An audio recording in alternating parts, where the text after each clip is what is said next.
नमस्कार दोस्तों, स्वागत है आपका जॉब विथ पीडी किस ऑनलाइन लर्निंग प्लेटफॉर्म पे। दोस्तों, आज इस क्लास के माध्यम से हम अपनी चैप्टर फर्स्ट नंबर सिस्टम संख्या पद्धति की 1.5 एक्सरसाइज है वो कंप्लीट करने की कोशिश करेंगे। पिछली क्लास में हमने 1.4 एक्सरसाइज वो कर ली थी। अगर आप वो देखना चाहते हैं तो उनका लिंक आपको नीचे डिस्क्रिप्शन और कमेंट बॉक्स में मिल जाएगा। तो आप इस क्लास के पूरा होने के बाद में एक बार पिछली क्लास है वहाँ पे जरूर देख लेना। तो चलिए दोस्तों, शुरू करते हैं। आज की अपनी एक्सरसाइज है 1.5 है। इस एक्सरसाइज से पहले आपको कुछ कॉन्सेप्ट है जो कॉन्सेप्ट क्लियर करना बहुत ही आवश्यक है। कॉन्सेप्ट, सबसे पहले कॉन्सेप्ट की बात करें तो वो आपका वास्तविक संख्याओं पर संक्रिया। क्या है आपका? वास्तविक संख्याओं पर संक्रिया। तो सबसे पहले बात आती है कि वास्तविक संख्याएं क्या होती है। ठीक है, तो सबसे पहले हम बात करेंगे कि वास्तविक संख्या क्या होती है। जब मैंने आपको फर्स्ट चैप्टर का इंट्रोडक्शन पार्ट करवाया था तब आपको कंप्लीट डिटेल से बताया था कि वास्तविक संख्या क्या होती है, प्रीमेय है, प्रीमेय, इनके बारे में हर चीज बेसिक बात है मैंने आपको बताई थी। तो एक बार मैं वापस बता देता हूं कि जब भी हम वास्तविक संख्या की बात करते हैं तो इसमें हम क्या करते हैं, प्रीमेय संख्या भी शामिल होती है। ठीक है, और इसके अंदर आपकी क्या होती है, अप्रीमेय संख्या भी शामिल होती है। यानी प्रीमेय संख्या और अप्रीमेय संख्या को मिलाने से आपकी क्या बनती है, वास्तविक संख्या बनती है। हम बात करें वास्तविक संख्याओं पे संक्रिया। अब ये संक्रिया क्या होती है? मैथ के अंदर जब भी संक्रियाओं की बात की जाती है तो इसका अर्थ होता है कि जोड़, घटाव, गुणा और भाग। यानी हम क्या करेंगे, जो अपना फर्स्ट कॉन्सेप्ट है वो क्या है, वास्तविक संख्याओं पर संक्रिया। यानी वास्तविक संख्या कौन कौन सी, प्रीमेय और अप्रीमेय संख्याओं को हम क्या करेंगे, जोड़, घटाव, गुणा और भाग करेंगे। गुणा भाग करके हम देखेंगे कि इनका रिजल्ट है वो क्या आता है। सबसे पहले हम बात करेंगे प्रीमेय संख्याओं पर संक्रिया की। यानी कि जब हम एक प्रीमेय संख्या के अंदर दूसरी प्रीमेय संख्या की संक्रिया कराएंगे, एक प्रीमेय संख्या के अंदर हम दूसरी प्रीमेय संख्या की संक्रिया कराएंगे, यानी इनका क्या करेंगे, जोड़ करेंगे, घटाव करेंगे, गुणा करेंगे, भाग करेंगे और देखेंगे कि हमारे पास रिजल्ट है वो रिजल्ट या इसका आंसर है वो क्या हमें मिलेगा। ठीक है, तो सबसे पहले हम एक प्रीमेय संख्या के अंदर हम दूसरी प्रीमेय संख्या को ऐड करते हैं। एक प्रीमेय संख्या के अंदर हम दूसरी प्रीमेय संख्या को जोड़ते हैं। तो मान लेते हैं कि हमने ले लिया एक अपनी प्रीमेय संख्या ले ली एक, दूसरी प्रीमेय संख्या ले ली दो। इनको हम क्या करते हैं, जोड़ते हैं। मैंने आपको बताया कि 1, 2, 3 ये आपके जो पूर्णांक नंबर होते हैं जो कि आपके माइनस अनंत से लेकर ठीक है प्लस अनंत तक के जो आपके पूर्णांक नंबर होते हैं सभी के सभी क्या होते हैं, आपकी प्रीमेय संख्या होती है। तो एक भी पूर्णांक है, दो भी पूर्णांक है, यानी ये भी आपकी प्रीमेय संख्या होगी और ये भी आपकी प्रीमेय संख्या होगी। जब हम एक के अंदर दो को जोड़ेंगे तब इसका आंसर कितना आ जाएगा, 3 आएगा। तो 3 भी क्या होगी, आपकी एक प्रीमेय संख्या होगी। ठीक है, तो ये आपको ध्यान रखना है कि 3 भी आपकी क्या होगी, एक प्रीमेय संख्या होगी। कोई और एग्जाम्पल ले लेते हैं। मान लीजिए कि हमने 1/2 के अंदर हमने क्या किया, 1/3 को जोड़ा।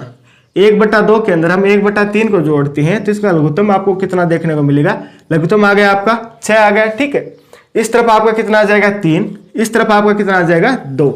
3 + 2 यानी ये 5/6 हो गया। 1/2 के अंदर हम ऐड करेंगे तो आंसर कितना आ रहा है अपना, 5/6 आ रहा है। ये भी क्या एक प्रीमेय संख्या है, ये भी क्या है, एक आपकी प्रीमेय संख्या है। तो जो मान जो रिजल्ट आया वो भी आपको क्या मिला है, प्रीमेय संख्या मिला। ठीक है, यहां तक आपको क्लियर है। तो इसका अर्थ ये हो गया कि जब भी हम एक प्रीमेय संख्या के अंदर दूसरी प्रीमेय संख्या को जोड़ेंगे तब इसका मान हमेशा और हमेशा आपको क्या मिलेगा, प्रीमेय संख्या मिलेगा। आप कोई भी दो प्रीमेय संख्या लेकर उनको जोड़ लीजिए। ठीक है, जो भी आपके मन में, जो भी आपके दिमाग में प्रीमेय संख्या आ रही है आप उसे लीजिए और इसको ऐड करके देख लीजिए, इसका मान है वो हमेशा और हमेशा क्या आएगा, एक प्रीमेय संख्या ही मिलेगा। ये कॉन्सेप्ट है, ये कॉन्सेप्ट आपको याद रखना है कि एक प्रीमेय संख्या के अंदर दूसरी प्रीमेय संख्या को जोड़ेंगे तो मान हमारा क्या आएगा, एक प्रीमेय नंबर ही आएगा। ठीक है, इसी प्रकार हम बात कर लेते हैं कि जब हम एक प्रीमेय संख्या में से दूसरी प्रीमेय संख्या घटाते हैं तब इसका रिजल्ट क्या आएगा। हमने ले लिया एक प्रीमेय संख्या 2, इसमें से हमने एक प्रीमेय संख्या घटा दी 1, तो इसका मान कितना आया, 1 आया। 1 भी अपनी क्या, एक प्रीमेय संख्या है। ठीक है, इसी प्रकार हमने एक दूसरी प्रीमेय संख्या ले ली 1/2, इसमें से हमने दूसरी प्रीमेय संख्या 1/2 घटा दी। 1/2 में से 1/2 घटाएंगे तो आपको पता है कि आंसर कितना आएगा, 0। तो 0 भी क्या होती है, अपनी प्रीमेय संख्या होती है। ठीक है, तो आप कोई भी दो प्रीमेय संख्या ले लीजिए, उनका आप घटाव करिए, हमेशा आपको रिजल्ट भी क्या मिलेगा, प्रीमेय संख्या मिलेगा। यानी जब भी एक प्रीमेय संख्या में एक प्रीमेय संख्या जोड़ी जाती है तब भी प्रीमेय संख्या आती है, और एक प्रीमेय संख्या में से एक प्रीमेय संख्या घटाई जाती है तब भी आपकी एक परिमेय संख्या आती है। दोस्तों एक बार आपको क्या करना है, कॉन्सेप्ट समझने की कोशिश करनी है, ठीक है। बाकी से किस प्रकार के क्वेश्चन आते हैं वो भी हम देखेंगे। जो आपका क्वेश्चन फर्स्ट है ना 1.5 का, तो वो भी क्या कॉन्सेप्ट, इन्हीं कॉन्सेप्ट पे आधारित आपका क्वेश्चन है। ये कॉन्सेप्ट आपने अच्छे से समझ लिया, वो क्वेश्चन आप इजीली कर पाओगे, चुटके में आप खुद हल कर लोगे उस क्वेश्चन को, ठीक है। अब हम क्या करते हैं, एक परिमेय संख्या का गुणा, एक परिमेय संख्या का गुणा हम क्या करते हैं दूसरी परिमेय संख्या से करते हैं और देखते हैं इसका रिजल्ट है वो हमें क्या मिलता है। हमने एक परिमेय संख्या ले ली 1, दूसरी परिमेय संख्या ले ली 2, इन दोनों को हम क्या करते हैं गुणा करते हैं, मान आ गया अपना 2, ठीक है। 1 का गुणा हम 2 से करेंगे तो रिजल्ट कितना आएगा, 2 आएगा। 2 भी क्या है आपकी एक परिमेय संख्या है, ठीक है। इसी प्रकार कोई आप और परिमेय संख्या ले लीजिए, हमने ले लिया 3/2 माइनस का 3/2, दूसरी परिमेय संख्या है अपनी 6/3, एक अपनी परिमेय संख्या है 2/3, इसका हम गुणा करें दूसरी परिमेय संख्या से जो कि कितनी आपकी 6/3। इसको सोल्व करेंगे तो ये 2 से कितनी बार डिवाइड होगा, 3 बार होगा, ये 3 से 3 कट गया, तो ऊपर अपना मान कितना बचा है -3, नीचे कुछ नहीं बचेगा, तो अपना आंसर कितना आ जाएगा -3 आ जाएगा। और -3 भी क्या है आपकी एक परिमेय संख्या है। यानी कि जब एक परिमेय संख्या का गुणा एक परिमेय संख्या से करते हैं तब हमारा रिजल्ट हमेशा क्या आएगा, एक परिमेय संख्या आएगा। तो ये भी आपको ध्यान में रखना है, ठीक है। अब हम नेक्स्ट कॉन्सेप्ट की बात कर लेते हैं। एक परिमेय संख्या का हम भाग दूसरी परिमेय संख्या में देते हैं, ठीक है। अब हम क्या करें, भाग देकर देख रहे हैं कि रिजल्ट हमें क्या मिलता है। हमने एक परिमेय संख्या ले ली 1, दूसरी ले ली 2, 1 के अंदर हम 2 का भाग देंगे तो अपना मान कितना आ गया, 1/2 आ गया। 1/2 भी क्या आपकी परिमेय संख्या है। इसी प्रकार हम क्या करें, 3/2, एक परिमेय संख्या ले ली हमने 3/2, एक ले ली हमने 1/2, ठीक है। इसके अंदर क्या करें, हम भाग दे रहे, 3/2 के अंदर हम भाग किसका दे रहे, 1/2 का दे रहे। तब आपको पता है कि ये कंडीशन जब भी बन जाती है A/B, ठीक है, B/C, ये कंडीशन मैथ के अंदर जब भी बन जाती है, इसको हम आगे कैसे सोल्व करते हैं कि जो पास पास की संख्या वो हमेशा गुणा होती है और जो दूर दूर की संख्या वो हमेशा गुणा होती है। यानी A का गुणा किससे होगा, D से होगा, A का गुणा किससे होगा, D से होगा, और B का गुणा किससे होगा, C से होगा। तो ये आपको हमेशा ध्यान रखनी है। अब हमारी यही कंडीशन बन रही है, A/B, B/C/D। तो इसको हम कैसे सोल्व करेंगे, पास पास की संख्या गुणा होगी और दूर दूर की संख्या गुणा होगी। यानी 3 का गुणा किससे होगा, आपका 2 से होगा, और आपका 2 का गुणा किससे होगा, 1 से होगा। इसको सोल्व करेंगे तो 2 से 2 आपका कैंसिल आउट हो गया, ऊपर आपका कितना बचा है 3, नीचे बचा है 1। ये आपकी क्या है, P/Q के रूप में, तो ये भी आपकी क्या हो जाएगी, परिमेय संख्या हो जाएगी। यानी कि जब भी हम एक परिमेय संख्या को दूसरी परिमेय संख्या से भाग देंगे तब हमारा आंसर भी कितना आएगा, एक परिमेय संख्या आएगा। लेकिन दोस्तों इसमें आपको छोटी सी कंडीशन है वो याद रखनी है कि जो अपनी दूसरी संख्या है वो हमेशा क्या 0 नहीं होनी चाहिए। ये संख्या वो कभी भी आपकी शून्य नहीं होनी चाहिए। अगर ये संख्या शून्य हुई, मान लीजिए जब हमने 1 के अंदर 0 का भाग दिया, दूसरी संख्या अगर हमारी शून्य हुई, तब ये आपका क्या आएगा, अपरिभाषित आएगा, इसका कोई भी मान है वो नहीं होगा। तो ये आपको ध्यान में रखना है कि दूसरी संख्या वो कभी भी 0 नहीं होनी चाहिए। तो जब भी हम एक परिमेय संख्या में एक परिमेय संख्या जोड़ते हैं तब भी आपका आंसर परिमेय आएगा, घटाने पे भी परिमेय संख्या आएगा, गुणा करने पे भी परिमेय संख्या आएगा, और भाग में भी आपका एक परिमेय संख्या आएगा, ठीक है। जब भी दो परिमेय संख्या को जोड़ करें, घटाव करें, गुणा करें, भाग करें, आंसर आपको हमेशा और हमेशा क्या मिलेगा, परिमेय संख्या ही मिलेगा। यह तो अपना फर्स्ट कॉन्सेप्ट हो गया। इसी प्रकार हम सेकंड कॉन्सेप्ट की तरफ बढ़ते हैं। सेकंड कॉन्सेप्ट क्या है कि हमें एक अपरिमेय संख्या के अंदर एक अपरिमेय संख्या का संक्रिया करवानी है। एक अपरिमेय संख्या की आपको दूसरी अपरिमेय संख्या पर संक्रिया करवानी है और देखना है कि इसका रिजल्ट हमें क्या मिलता है। सबसे पहले इनको हम जोड़ के देखते हैं, ठीक है। इनका हम क्या करते हैं, ऐड करते हैं। तो हमने मान लिया कि एक हमने परिमेय संख्या ले ली 2, दूसरी भी हमने ले लिया √2। इन दोनों को हम जोड़ते हैं। √2 के अंदर हम क्या करेंगे, √2 जोड़ेंगे तो आंसर कितना आ जाएगा, 2√2 आ जाएगा। जब रूट भी ये √2 है, ये भी आपकी अपरिमेय संख्या, ये भी आपकी अपरिमेय संख्या है। तो अपरिमेय संख्या को आप किसी भी संख्या से गुणा करो, ठीक है, परिमेय वाली किसी भी संख्या से गुणा करो, मान हमेशा क्या आता है, आपका अपरिमेय आता है। ये भी कॉन्सेप्ट है, इससे भी हम आगे क्या कर लेंगे, आपका डिस्कस करेंगे, ठीक है। हमने क्या किया कि एक परिमेय संख्या में दूसरी परिमेय संख्या को ऐड किया तो हमारा रिजल्ट क्या गया, आपका अपरिमेय मिला। इसी प्रकार हम क्या करते हैं, मान लीजिए कि हमने ले लिया कि एक परिमेय संख्या तो हमने यही ले ली, दूसरी परिमेय संख्या क्या ले ली, ये ले ली। एक तो है आपकी √2, दूसरी आपकी क्या है -√2। इन दोनों को हम क्या करते हैं, जोड़ते हैं। एक अपरिमेय संख्या पे हमने क्या किया, दूसरी अपरिमेय संख्या को जोड़ा, तो ये आपका बीच में ब्रैकेट, इस तरफ क्या है प्लस है, इस तरफ क्या है आपका माइनस है, तो ये क्या हो जाएगा, माइनस हो जाएगा। ये भी आपका क्या रूट 2, ये भी क्या आपका रूट 2, रूट 2 से रूट 2 कैंसिल आउट हो गया तो मान कितना आ गया आपका 0 आ गया। तो अभी तो हमें जो मान मिल रहा था वो मिल रहा था अपरिमेय संख्या और 0 क्या है अपनी परिमेय संख्या। तो इसका मीन्स ये हो जाएगा कि जब हम एक अपरिमेय संख्या में दूसरी अपरिमेय संख्या को हम जोड़ते हैं तब रिजल्ट में जो आंसर है वो परिमेय संख्या भी आ सकता है और अपरिमेय भी आ सकता है। ठीक है, तो आंसर अपना क्या हो सकता है, परिमेय भी हो सकता है और अपरिमेय भी, परिमेय और अपरिमेय दोनों मिल सकते हैं। ठीक है, ये तो किसकी बात होगी, जोड़ की बात होगी। नेक्स्ट हम क्या करते हैं, घटाव की बात करते हैं। यानी जब भी हम एक अपरिमेय संख्या में से एक अपरिमेय संख्या घटाएंगे तब हमें रिजल्ट है वो क्या देखने को मिलता है। तो ये हमने लिया रूट 3। ठीक है, दूसरी भी हमने क्या ले ली, एक अपरिमेय संख्या ले ली रूट 3। अब रूट 3 में से हम क्या करेंगे, रूट 3 को घटाएंगे तो आंसर कितना आ गया आपका 0 आ गया। आप कोई भी संख्या ले सकते हैं, जरूरी नहीं है यही ले रहे हैं। ठीक है, आप कोई सी भी संख्या ले सकते हैं। मैं छोटी संख्या इसलिए ले रहा हूं, ज्यादा कैलकुलेशन लंबी ना हो, जल्दी से जल्दी में आंसर मिल जाए, वीडियो ज्यादा लंबा न बने और जो मैं बात समझाना चाह रहा हूं वो भी आपको इजिली समझ में आ जाए, इसलिए मैं छोटी छोटी संख्याएं ले रहा हूँ। आप कोई भी संख्या ले सकते हैं। एक अपरिमेय संख्या में से हमने एक अपरिमेय संख्या घटाया, रिजल्ट तो आया हमारा परिमेय संख्या। इसी प्रकार हम क्या करते हैं कि रूट 3 में से क्या करते हैं, आपका रूट 3 घटाते हैं। माइनस रूट 3 में से हम क्या करते हैं, ये लीजिए माइनस रूट 3, इसमें से हम क्या करते हैं, रूट 3 को घटाते हैं। तो ये माइनस का रूट 3 है, ये भी माइनस का रूट 3 है, मिलके आपका कितना हो जाएगा, माइनस का 2 रूट 3। तो ये तो क्या आपकी एक परिमेय संख्या है, ये क्या है आपकी एक अपरिमेय संख्या। यानी कि जब हमने एक अपरिमेय संख्या में से एक अपरिमेय संख्या को घटाया तब हमारे पास रिजल्ट क्या आया, एक बार परिमेय आया, एक बार अपरिमेय आया। तो यानी घटाने पर अपरिमेय संख्या भी आ सकती है, परिमेय संख्या भी आ सकती है, कोई कंफर्म नहीं है कि यही संख्या आएगी, कोई सी भी संख्या आ सकती है, वो अपने क्वेश्चन पे डिपेंड करेगी। ठीक है, नेक्स्ट हम बात कर लेते हैं गुणा की। एक अपरिमेय संख्या को हम एक अपरिमेय संख्या से गुणा करते हैं और देखते हैं रिजल्ट हमें क्या मिलता है। एक आपकी परिमेय संख्या ले ली हमने रूट 2, दूसरी ले ली रूट 3। रूट 2 का गुणा हमने रूट 3 से किया तो हमारा मान आ गया रूट 6। ये रूट 6 कैसी आया, ये भी अपना एक कॉन्सेप्ट है। ठीक है, वो भी हम आगे देख लेंगे। एक बार आपको इतना ध्यान में रखना है कि जब हमने रूट 2 का गुणा रूट 3 से किया तो मान कितना आया, रूट 6 आया। रूट 6 आपको पता है क्या आपकी एक अपरिमेय संख्या है।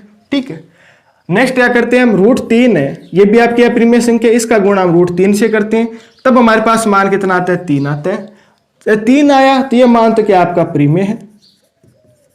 यानी गुणा करने पे भी हमें क्या कर सकते हैं, एक परिमेय संख्या भी मिल सकती है और अपरिमेय संख्या भी मिल सकती है। ठीक है, ये आपका क्या करेगा, क्वेश्चन पर डिपेंड करेगा कि क्वेश्चन में आपको क्या दिया गया है। मान आपका परिमेय भी आ सकता है और अपरिमेय संख्या भी आ सकता है।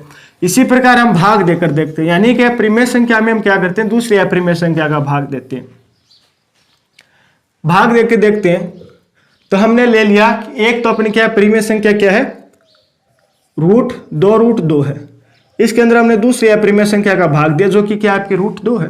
चलिए भाग देकर देखते हैं। रूट 2 में 2 रूट 2 में हमने 2 रूट का भाग दिया तो ये इससे कैंसिल आउट हो गया, आंसर आया 2। 2 तो क्या आपकी एक परिमेय संख्या है। दूसरा एग्जाम्पल लेते हैं रूट 6। इसके अंदर हम भाग देते हैं रूट 3 का। रूट 6 को आपको पता है कि रूट 6 को आप कैसे लिख सकते हैं, 2 रूट 3 आप इसको लिख सकते हैं। ठीक है, अभी मैंने किया था कि रूट 2 का गुणा रूट 3 से करते हैं तो आंसर कितना आता है, रूट 6 आता है। इसी प्रकार रूट 6 को आप रूट 2 गुणा रूट 3 भी तो लिख सकते हैं और भाग में कितना है, रूट 3 है।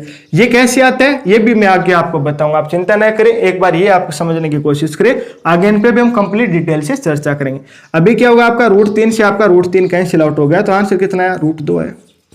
पहले तो आपकी एक परिमेय संख्या आ रही थी, अब क्या आ रही है, भाग के अंदर आपकी एक अपरिमेय संख्या आ रही है। तो यानी कि जब भी हम एक अपरिमेय संख्या का अपरिमेय संख्या में जोड़ते हैं, घटाते हैं, गुणा करते हैं या भाग करते हैं, चारों ही कंडीशन में हमें क्या मिलती है, या तो आपकी परिमेय संख्या भी मिल सकती है आपको, या आपको अपरिमेय संख्या भी क्या हो सकती है, मिल सकती है। ठीक है, क्वेश्चन पर डिपेंड करेगा कि परिमेय आंसर परिमेय आएगा या अपरिमेय आएगा। आपको इतना याद रखना है कि परिमेय भी आ सकता है, अपरिमेय भी आ सकता है। किस कंडीशन में, कि जब हम 2 अपरिमेय संख्याओं के मध्य संक्रिया करवाते हैं। अब हम क्या करते हैं कि अब एक परिमेय संख्या लेते हैं और दूसरी हम क्या करते हैं, अपरिमेय संख्या लेते हैं। एक परिमेय संख्या लेते हैं और दूसरी क्या करते हैं, अपरिमेय संख्या लेते हैं। ये कोई भी आगे पीछे हो सकता है, कोई फर्क नहीं पड़ेगा, भावार्थ सारांश वही रहेगा। ठीक है, एक अपरिमेय संख्या है, दूसरी क्या है आपकी परिमेय संख्या है, या एक परिमेय संख्या दूसरी क्या है, अपरिमेय संख्या। इनके मध्य हम संक्रिया कराते हैं। पहले हमने जोड़ किया, परिमेय संख्या हमने ले ली 2, अप्रिमेय संख्या ले ली हमने √2, प्रिमेय संख्या तो क्या आपकी 2 है, अप्रिमेय संख्या क्या है √2 है। इन दोनों को हम ऐड करते हैं, अब √2 का दोस्तों आपको मान ध्यान रखना है कि √2 का जो मान होता है वो कितना होता है 1.14, 1.4.2, इस प्रकार ये मान अंत तक चलता है, ये रूट है, ठीक है। अप्रिमेय संख्या का दशमलव प्रचार अशांत अनंत होता है, यानी कि चलता ही रहता है, ठीक है। अशांत अनावर्ती होता है, कभी भी रिपीट नहीं होगा और कभी भी इसका एंड नहीं होगा। तो 2 के अंदर हम क्या करते हैं, ये मान जोड़ेंगे तो पॉइंट है, तो पॉइंट वाली पहली संख्या तो ये हो जाएगी। इसके आगे क्या है आपके 2 के आगे 0 0 है, कितने भी 0 लिख तो कोई भी फर्क नहीं पड़ेगा। तो इनको हम ऐड करते हैं, तो आंसर कितना आता है, 2 के अंदर 1 ऐड किया तो 3 आ गया। आगे कितना है 1.4, 4.2, आगे जो ये मान है वो चलता रहेगा, ये मान अनंत तक जा रहा है तो ये मान भी आपका अनंत तक चलेगा। तो इसका मीन्स क्या है कि इसके अंदर हमने क्या किया, ये संख्या ऐड की तो इसका रिजल्ट कितना है आपके पास एक अप्रिमेय संख्या आ गया। रिजल्ट क्या आपको क्या मिला, एक अप्रिमेय संख्या। मीन्स क्या है कि जब एक प्रिमेय संख्या के अंदर हम एक अप्रिमेय संख्या जोड़ते हैं तो आपको हमेशा क्या मिलेगी, एक अप्रिमेय संख्या ही मिलेगी, ये आपको याद रखना है, ठीक है। जो अपने 1.5 है ना, उसका जो फर्स्ट क्वेश्चन है ना, इसी कॉन्सेप्ट पे आधारित है। अगर ये आपका कॉन्सेप्ट अच्छे से क्लियर हो गया तो क्वेश्चन आप आसानी से सोल्व कर पाएंगे, क्वेश्चन में आपको कोई भी प्रॉब्लम है वो नहीं होगी, ठीक है। नेक्स्ट क्या करते हैं, हम घटाव देखते हैं, यानी कि एक अप्रिमेय संख्या में से प्रिमेय संख्या में से एक अप्रिमेय संख्या को घटाते हैं। तो हमने क्या किया कि 2 में से हमने √2 ही घटा दिया, 2 में से √2 घटाया, या फिर आप √2 में से आप क्या करिए a घटा दीजिए, कोई भी और संख्या ले लीजिए, √5 में से 2 घटाइए, ठीक है, √5 में से a घटाइए। हमें कॉन्सेप्ट क्लियर करना है, हमें ये देखना है कि एक प्रिमेय संख्या में से एक अप्रिमेय संख्या घटाते हैं तब रिजल्ट हमें क्या मिलता है, ठीक है। तो हम क्या करें, 2 में से क्या करें, √2 है वो घटा रहे हैं, ठीक है। तो √2 का मान कितना होता है, √2 का मान होता है आपका 1.1442, इस प्रकार ये अनंत तक चलता जाएगा, इसका कोई भी एंड है वो नहीं होगा, ठीक है। अब हम क्या करें कि √2 में से √2 घटा रहे हैं, तो 2 का मान हम क्या लिख सकते हैं 0.0000, इसको भी हम अनंत तक लिख सकते हैं, ठीक है। और √2 का मान कितना है आपका 1.1442, ये भी क्या है अनंत तक है, ठीक है। तब आपको दोस्तों देख के चलना है कि इसके ऊपर 0 है, इसके ऊपर 0 है, 0 है, 0 है, 0 है, ठीक है। अब यहाँ पे क्या है करेगा, आगे से 1 लेना पड़ेगा, 1 हमें आगे से लेना पड़ेगा, तो यहाँ पे आपका कितना हो जाएगा 10 हो जाएगा। तो 10 होते ही यहाँ पे शेष पल हमारे कितना बचेगा 9 बचेगा। यहाँ पे फिर 9 हो गया, 9 में से 2 गया 7, ठीक है। यहाँ पे फिर आपका 9 हो गया, 9 में से आपका 4 गया तो कितना बचा 5। यहाँ पे 9 हो गया, 9 में से आपका 1 गया तो ये आपका कितना बचा 8 है। यहाँ पे 9 है, 9 में से 5 गया तो आपका कितना बच गया, 9 में से 4 गया तो आपका 5 बचा, ठीक है। आगे आपका कितना हो जाएगा, 1 हमने हाथ पाई इधर ले ली थी तो यहाँ पे भी 1 बचेगा, 1 में से जब आप 1 का घट जाएगा तो यहाँ पे कितना आएगा 0, बीच का क्या है पॉइंट, यानी ऐसे ऐसे ऐसे ये अनंत तक चलता जाएगा। तो ये भी क्या है अनंत तक चलता जाएगा, तो इसका भी क्या कोई एंड नहीं है, ठीक है। ये दशमलव प्रसार अनंत तक चलेगा, तो दशमलव प्रसार जब भी अनंत तक चलेगा तब भी आपकी क्या हो जाएगी अप्रिमेय संख्या हो जाएगी। मैंने आपको एग्जांपल ये माध्यम से करवाया है, ज्यादातर आपको टीचर क्या कहते हैं डायरेक्ट बता दिया भैया क्या अप्रिमेय संख्या आएगी, कैसे आएगी, आप ऐसे इसको सोल्व कर सकते हैं, इस प्रकार आएगी, ठीक। अब दोस्तों √2 है, ठीक है, √3 है, √5 है, √7 है, इनके मान कैसे होते हैं, हम कैसे निकालते हैं, ये हम एक वीडियो पे में कंप्लीट डिटेल से चर्चा कर लेंगे। ये अपनी एक्सरसाइज है ना, फर्स्ट चैप्टर वो कंप्लीट होने के बाद में हम पूरा क्या करेंगे √2, √3 इनका मान है वो निकालना सीखेंगे, क्या मान आता है, कैसे आता है, क्यों आता है, उस पर हम चर्चा कर लेंगे, ठीक है, वो बात ही बात है। अब एक प्रिमेय संख्या से हम एक अप्रिमेय संख्या का क्या करते हैं गुणा करते हैं। प्रिमेय संख्या ले ली 2, अप्रिमेय संख्या ले ली √2, इन दोनों का गुणा करेंगे तो मान आ गया 2√2, जो भी क्या है आपकी अप्रिमेय संख्या, जो भी क्या है आपकी अप्रिमेय संख्या। इसी प्रकार क्या करते हैं हम भाग देकर देखते हैं, यानी कि एक प्रिमेय संख्या के अंदर हम क्या करते हैं एक अप्रिमेय संख्या का भाग देते हैं। प्रिमेय संख्या आपकी 2 है, इसके अंदर हम क्या करें √2 का भाग दे रहे, ये लीजिए हमने क्या करते हैं √2 का भाग दे दिया, तो आंसर कितना आ जाएगा 2√2, ठीक है। √2 को हम क्या लिख सकते हैं √2, ठीक है, और √2 को हम क्या लिख सकते हैं 2√2, ठीक है। नीचे कितना आपका √2, एक रूट से एक रूट कैंसिल आउट हो गया तो मान कितना बचा √2, और √2 क्या आपकी एक अप्रिमेय संख्या, √2 भी क्या आपकी एक अप्रिमेय संख्या। मीन्स कि जब भी हम क्या करते हैं कि अप्रिमेय संख्या में एक अप्रिमेय संख्या को जोड़ते हैं, घटाते हैं, गुणा करते हैं, भाग करते हैं, तब हमेशा रिजल्ट क्या मिलेगा आपको अप्रिमेय संख्या ही मिलेगा, हमेशा और हमेशा क्या मिलेगा आपको अप्रिमेय। ये यहाँ पे अप्रिमेय सॉरी बाय मिस्टेक लिखा गया, ये भी क्या आपकी एक अप्रिमेय संख्या है, ठीक है। तो ये आपको ध्यान में रखना है। अब हम क्वेश्चन आंसर करते हैं, जो अपने 5.1 है उसका फर्स्ट क्वेश्चन करते हैं। फर्स्ट क्वेश्चन से आपको कॉन्सेप्ट है वो एकदम क्लियर हो जाएगा, कुछ भी आपका डाउट है इससे रिलेटेड नहीं रहेगा। क्वेश्चन आपके स्क्रीन पे आपको शो हो रहा होगा। क्वेश्चन इस प्रकार आपको दिया गया है कि बताना है कुछ संख्या दी गई है कि इनमें से कौन कौन सी प्रीमेय है और कौन कौन सी आपको अप्रीमेय संख्या दिख रही है। ठीक है, तो फर्स्ट है आपका, जब हम 2 में से √5 घटाते हैं तब हमारा आंसर क्या आएगा, प्रीमेय आएगा क्या अप्रीमेय आएगा। तो दोस्तों अभी हमने कॉन्सेप्ट की बात की थी, ये तो क्या आपकी प्रीमेय है। ठीक, यह आपका एक प्रीमेय नंबर है, इसमें से हम क्या करें, एक अप्रीमेय नंबर घटा रहे हैं। तो हमने कॉन्सेप्ट नंबर 3 देखा था कि जब भी हम प्रीमियम में से अप्रीमियम नंबर घटाते हैं तब हमारा मान वो कितना आता है, क्या आएगा, मान हमेशा एक अप्रीमियम आएगा। प्रीमियम में से एक अप्रीमियम संख्या घटाने पे मान हमेशा अप्रीमियम आएगा, तो इसका आंसर क्या हो जाएगा, आपका अप्रीमियम हो जाएगा। इसीलिए दोस्तों मैंने अभी आपको कॉन्सेप्ट कराए थे, इसी कारण करवाए थे कि आप क्वेश्चन आंसर देखते ही बता दो कि इसका आंसर क्या आएगा। फिर नेक्स्ट है 3 + √23, ठीक है, ब्रैकेट, फिर आपका क्या है √23, ये यहाँ पे सीधा ब्रैकेट है। ठीक है, तो इसको हम ब्रैकेट को खोल लेंगे और इधर क्या आपका √23। अब √23 से √23 कैंसिल आउट हो गया, तो यहाँ पे कितना बचा आपका, केवल और केवल 3 बचा। 3 तो आपकी क्या है, प्रीमियम संख्या, ये तो आप देखते ही बता दोगे, कोई भी इसमें डिफिकल्टी आपको नहीं होगी। नेक्स्ट आपका क्वेश्चन नंबर 3 है 2√7 बटा 7√7। √7 है, ठीक है, ऊपर भी √7 है, नीचे भी √7 है, तो 7 से 7 √7 से कैंसिल आउट हो गया, मान कितना बचा, 2/7। तो 2/7 क्या है, आपकी एक प्रीमियम संख्या, क्योंकि आपके P/Q के फॉर्मेट में आपको दी गई है। नेक्स्ट दोस्तों क्वेश्चन नंबर आपका 4 दिया गया है। क्वेश्चन नंबर 4 में आपका क्या, ऊपर तो 1 है, नीचे क्या है आपका √2 है। ये तो क्या आपकी प्रीमियम संख्या है, ये क्या आपकी एक अप्रीमियम संख्या। जब भी हम एक प्रीमियम संख्या के अंदर एक अप्रीमियम संख्या का भाग देते हैं तो हमारा मान कितना आएगा, एक हमेशा और हमेशा अप्रीमियम नंबर आएगा। अभी मैंने आपको बताया था, ठीक है, कॉन्सेप्ट नंबर 3 के अंदर हमने यही बात की थी कि जब एक प्रीमियम संख्या का दूसरी प्रीमियम संख्या से गुणा भाग करते हैं, एक अप्रीमियम हो दूसरी प्रीमियम हो, ठीक है, अलग अलग हो, दोनों संख्या अलग अलग हो, तो हमेशा क्या आता है, एक अप्रीमियम मान ही आता है। फिर आपका क्वेश्चन नंबर 5 हमें दिया गया 2π। दोस्तों पाई का मान हम मैथ के अंदर क्या लेते हैं, 22/7 लेते हैं। लेकिन जो हम 22/7 ये मान लेते हैं ना, ये एग्जैक्ट वैल्यू नहीं है पाई की।